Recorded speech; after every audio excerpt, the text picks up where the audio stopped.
All right, class, today we are going to be taking T-notes on thermal radiation.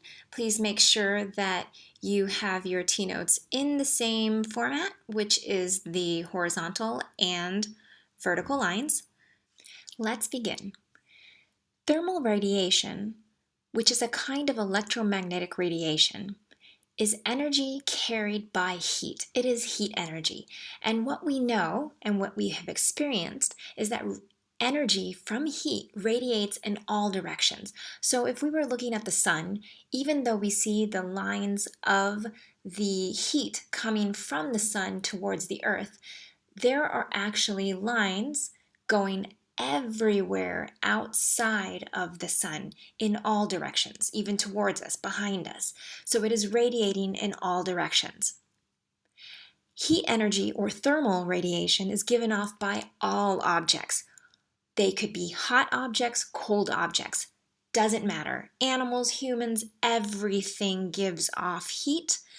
And the hotter that the object is, the more radiation it emits. Thermal radiation is also called infrared radiation, or known as IR. And this kind of energy that transfers heat does not need a medium to travel through. What we've learned before is that conduction and convection does transfer heat, but it does so using the particles of the objects that it is traveling through. So what this means is that thermal radiation can travel through a vacuum. It does not need a medium to travel through. Thermal radiation can be absorbed, it can be emitted, or reflected by objects. So pretty much here we see a diagram, and you don't have to draw this, but if you could just do a small sketch, it will show exactly what this bullet point is stating. The sun is giving its energy towards the earth, and in this point right here, we have the earth absorbing this amount of energy, but at the same time, there is still some radiation that is being reflected, and the earth is also emitting energy out into outer space. So we have both absorption, emission, and reflection. This can also happen on Earth.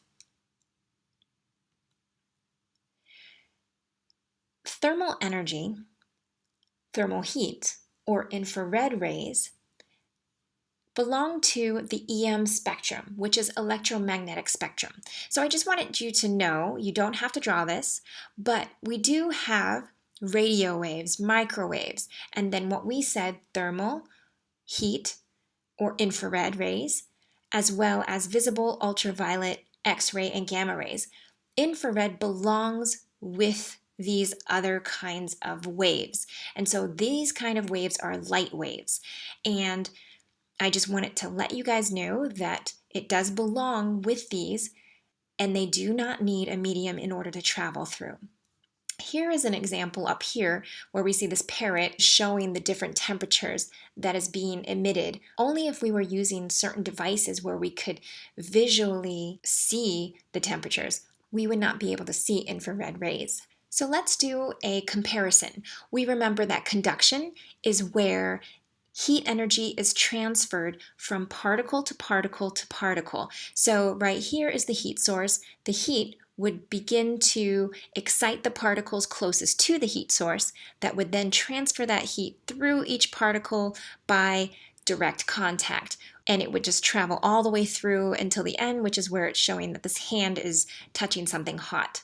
With convection, we do have heat energy transfer. However, it is by the motion of the molecules in the medium itself in order to have that transfer of energy. With radiation, remember, there is no medium needed, and it is radiating in all directions. You do not have to draw or write this, but I did want to just let you know that all three processes of conduction, convection, and radiation can happen at the same time. And we do see this in the air or in our atmosphere. For example, here we have wood fire, and we have convection where the heat is rising above someone who's holding his hands up so that his hands can get warm. We have someone over here who's holding a metal rod over the heat, which is then experiencing conduction. And then over here, From the side, remember convection is where heat rises. So over here, radiation is being experienced because it's coming out at an angle, at a horizontal angle, which is very different from convection. So as you can see, we can have all three processes of convection, conduction, and radiation happening at the same time. Here is another example where you see both convection, conduction, as well as radiation.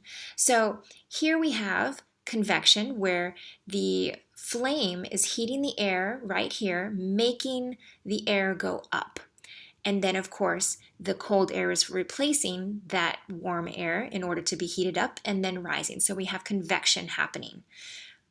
We also have conduction. And remember that the wax here is getting warm, and then the particles of the wax start to get excited, and then they melt. So we have a phase change. And that is going to continue to have direct contact with the next particles of the wax, and that is conduction. And then the last process is radiation, and we see these with all of the red squiggly lines that are coming out in all directions, because remember, radiation, thermal radiation, radiates out at all directions. So here again is another example where we have all three processes of convection, conduction, and radiation. What happens when heat is transferred to an object? We know that the object's particles gain energy. As atoms move faster, thermal energy increases, and the objects begin to feel warm. This results in a higher temperature. Here is an example of the least amount of energy versus the highest amount of energy. So if we were to add heat to a solid, it would then become excitable and change its level of movement, and then change into the phase of liquid. And then liquid has a higher level of kinetic energy, but if we continue to heat this, then it would become even more excitable and then go to the next phase, which would show the highest level of kinetic energy in the form of a gas. There are certain surfaces that are best for reflecting radiation.